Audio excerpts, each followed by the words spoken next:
Hello, everybody.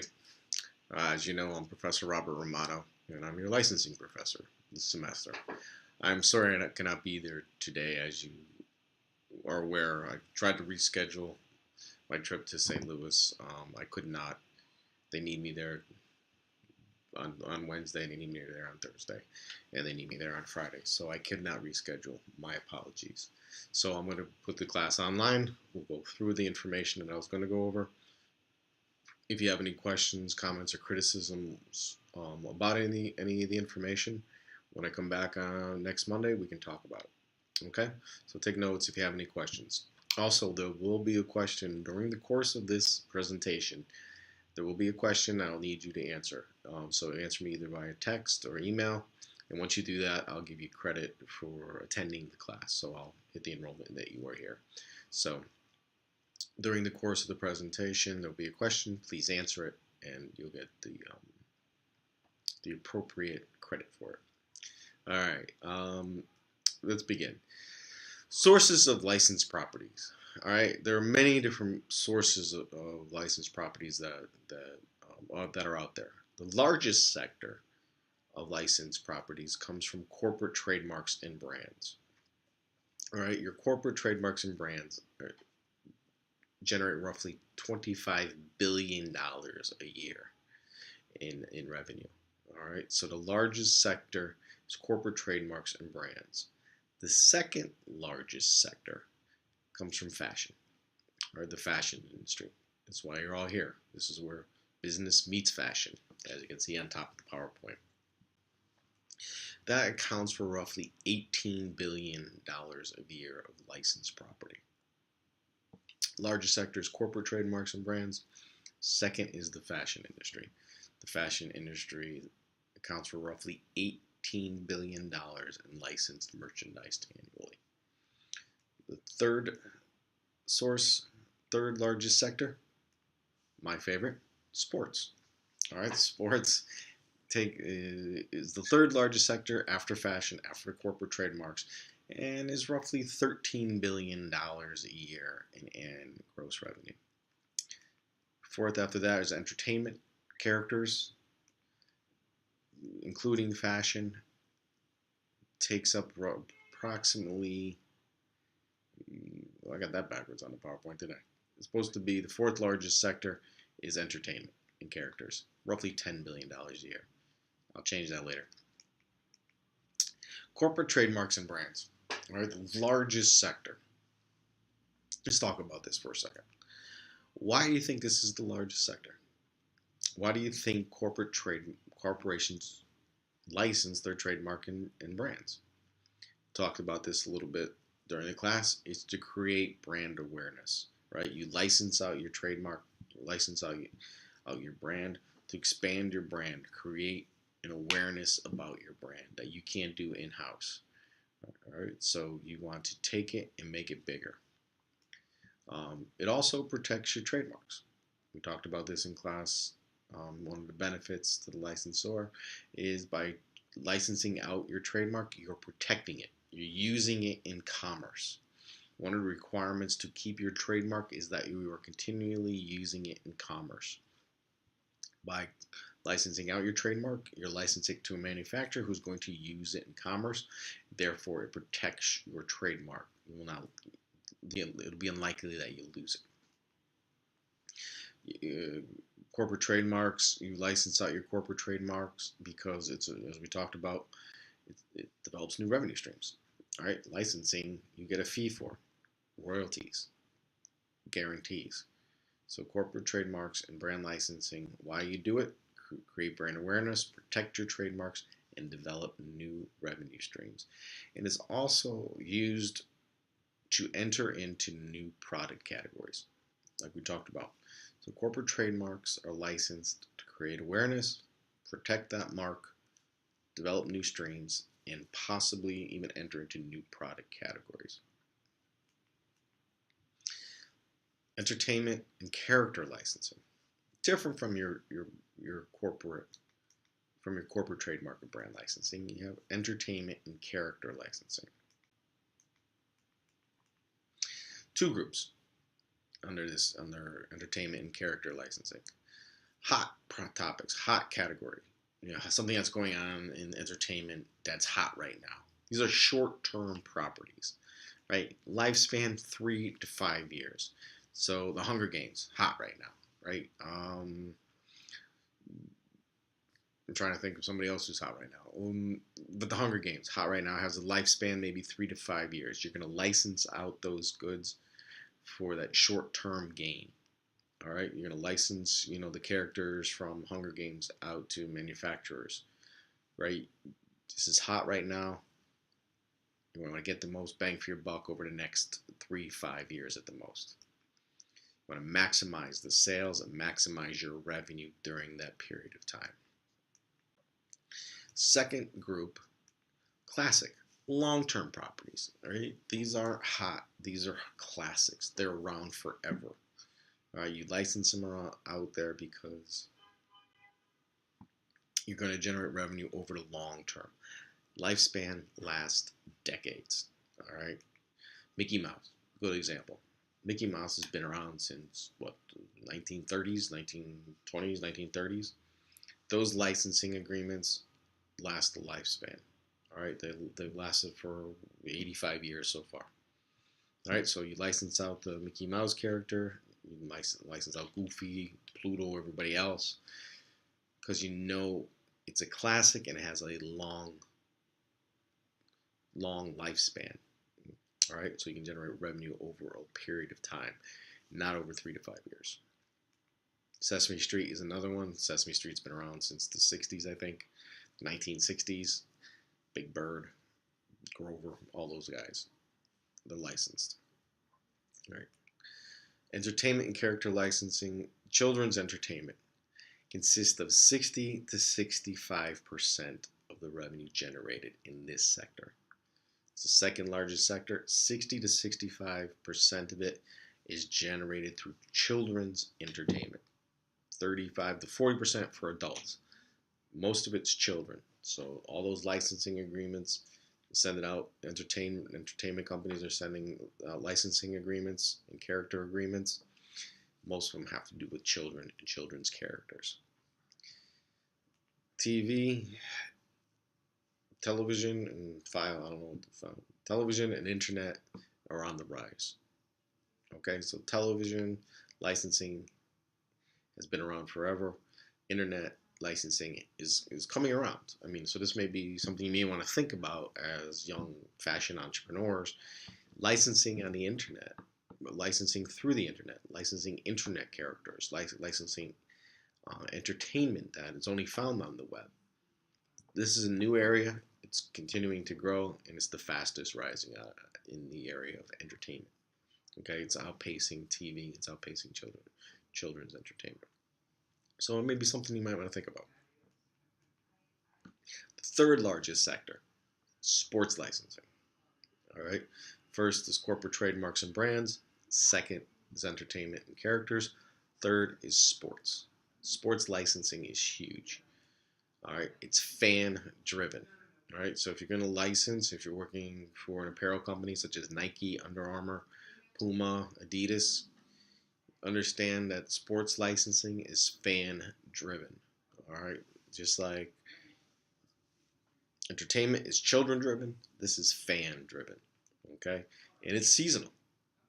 Right, depending on when the sport is played. If it's played during the summer, if it's baseball, your product sales are going to go up. All right, your sales will go up during the fall for football. Your sales will go big around the Super Bowl time. It's seasonal, but at the same time, it's also regional. So your sales may go up during the football season, but it's only going to continue to go up for the Seahawks and the Patriots as they continue through the playoffs. Other teams' sales may dwindle off during that period of time. So as you move towards the Super Bowl in the NFL, the regional teams, New England and Seattle, those licenses and the value of those licenses will continue to grow during that period of time. Make sense? I think so. Sports licensing is dominated by the major properties. When I say major properties, I'm talking about the NFL, Major League Baseball, the NBA, the National Hockey League, and to a certain extent the NCAA. All right, that's college sports. Sports licensing is dominated by the Big Four properties: the NFL, Major League Baseball, the NBA, and the NHL. But the NCAA, college sports, is a significant portion of the sports licensing deals that are out there. Sports licensing, um, the target demographic is always changing. You just need to be aware of. There's as over the course of time, especially in the United States, the Latino population is increasing, especially in the Southwest, California, Arizona, New Mexico, Texas, Florida to a certain extent. So it's interesting as young fashion entrepreneurs if you get into sports licensing, to understand that the target or demographic is changing. Latino population is growing at the quickest pace in the United States right now. So, what does that mean to you? Well, it could mean different things. It could mean soccer, right? Large Latino population love soccer. So, is your sports licensing going to change, or is there going to be more New York Red Bulls on the market? There's going to be more New York Cosmos, that kind of thing. So you need to think about this as young fashion entrepreneurs.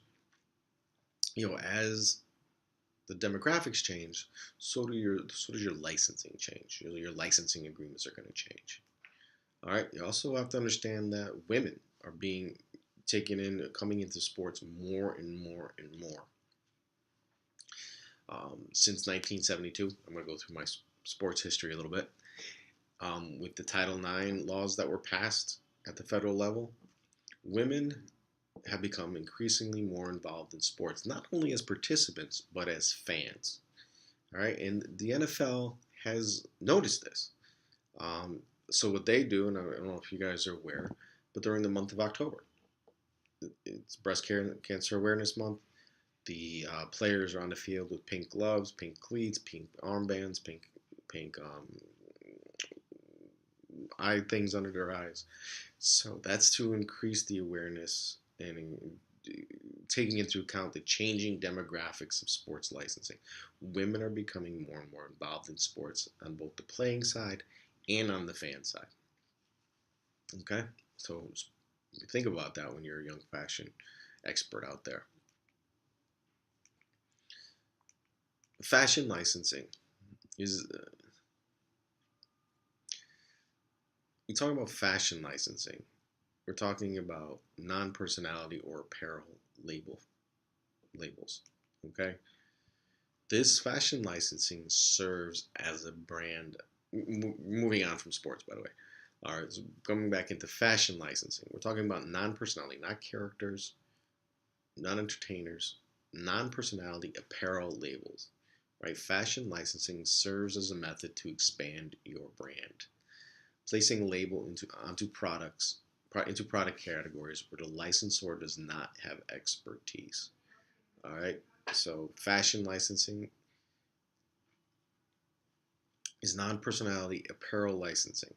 Serves as one things it does is serve as a method to expand your brand, extend your brand, placing your label, your logo, your whatever it is into product categories where the licensor does not have expertise. This is done because it's cheaper than maintaining an in-house operation for this. So if you're Ralph Lauren and your expertise is clothing and you want to go into fragrance, well, you can license to a fragrance manufacturer your brand, and this is cheaper than creating a whole fragrance division. All right, creating that product, creating those scents, advertising those scents, distributing those scents, all that. So you just license out to somebody who has expertise in it. Okay.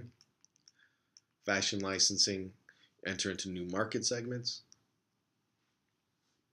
All right, fashion houses often opt for licensing when expanding into apparel for new markets. All right, if you're a women's clothing manufacturer and you want to start getting into children's, you license that to a children's manufacturer. right? You give them your license, your brand, your logos, your trademarks, everything like that, because that's not where you are. So you want to expand into those, so you license it out for a while. You can always, after those license expires, you can always see how it works and always call it back in. New market segments, licensed to outside manufacturers for certain products targeted to their primary market. Okay, accessories, or a good example, fragrance and cosmetics, home furnishings. You give your license to accessory manufacturers, fragrance, cosmetics, home furnishings manufacturers, because that's their primary market. You license to these manufacturers because that's what they do. They do it well, they do it better than you. You don't have that expertise. So that's the reason for doing it.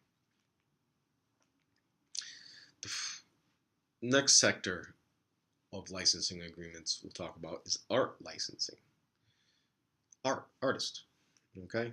This consists of museum-based licensing, artists licensing of their works. Artists can be either living or deceased, be their estate that handles it.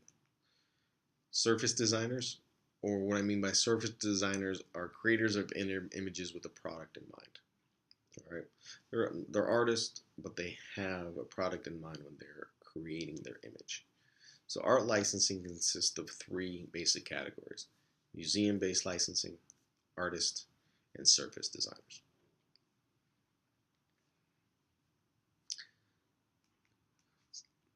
Art licensing examples: Brooklyn Museum of Art.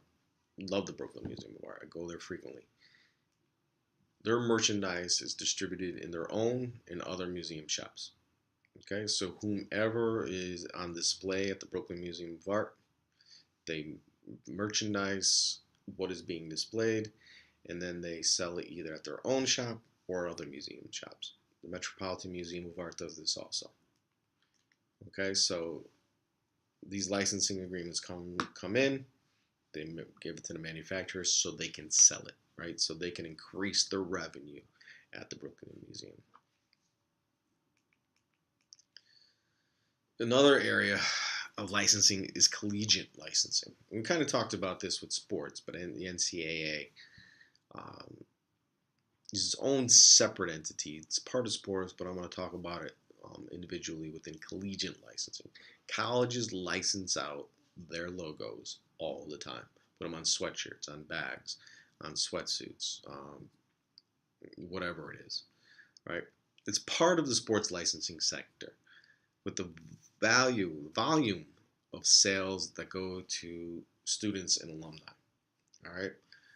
But it's bigger than that. A lot of the smaller schools sell to students and alumni. The sales are regional, around the school, around the sector. I mean, I went to Columbia University. I got like 27 things that say Columbia University on it, right?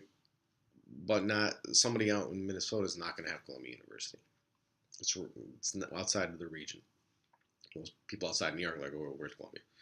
So collegiate licensing is part of sports licensing, but the volume of sales is usually to students and alumni, especially at the smaller schools. It occurs regionally, and most of the licensing is done through collegiate licensing company. All right, so all the schools, especially the NCAA powerhouses, have put their agreements together and sold them as a package to collegiate. I'm supposed to say collegiate licensing company. Okay, and this will, I want to talk to you a little bit. I'm going to digress a little bit here. Talk to you about the fact that individuals, especially athletes, especially entertainers, especially artists, have individual intellectual property. Okay, when we talked about intellectual property initially, we talked about patents, trademarks, and copyrights. Okay, those are more for companies, more for brands. Copyrights maybe more is partially individual, but individuals have their own intellectual property also, and it is known as a right of publicity. All right, so every individual has an intellectual property or right of publicity. What this means is a person that has a right in the value of his or her own image. A person has a right in the value of his or her own photograph. Right? That's my picture. I own it. You can't take my image from me. It's the right to grant that exclusive privilege of publishing his or her own picture. Right? You control it. If you want to publish it, you have that right to do that. So an individual has their own intellectual property right. It's known as the right of publicity. A person has a right in the value of his or her own image, of his or her own photograph. And this will get into a case that's permeating through the courts right now that has to do with image rights and intellectual property of individuals. The case is titled O'Bannon versus the NCAA. I'm going to take a break here. I'm going to decide whether we should talk about this case in class on Monday, or if I'm going to post a second video on this issue alone, or I just want to see where we are, if I've thrown too much information at you already. The question that you need to text me or email me is, what is the name of the case that is permeating through the court system right now? It's O'Bannon versus the NCAA. You just text me O'Bannon, that'd be fine, or you can just email me O'Bannon, that'll be fine. So once you review this video, I need you to give you credit for attending the class. Text me O'Bannon, and I'll do so. All right, sorry about the inconvenience. I could not change my schedule. I apologize for that. We'll be in class on Monday, and there may be a second video posted. I haven't decided yet, but I just want to see how long this one is, and if this is too much information. There's a lot of information involved. If not, we'll pick up here on Monday and go over this case, because it's very, very important to licensing. All right. If there's not a second video, have a nice weekend. I'll see you guys first thing Monday.